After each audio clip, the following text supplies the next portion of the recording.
How to change clock settings in Mama. To change the main clock settings, hover your mouse over the clock and click the 6 dots to the right of the time. A pop-up menu will appear. You can change the formatting of the clock to either standard or 24-hour time. You can also edit the format of the clock, change the size of the clock and date, and toggle the date on or off.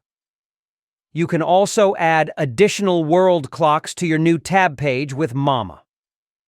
If world clocks don't appear for you, navigate to the bottom left-hand corner and click the settings cog. In General Settings, you can toggle on world clocks. Once world clocks is active, hover over the world clock and click the 6 dots to the right to begin. A pop-up menu will appear.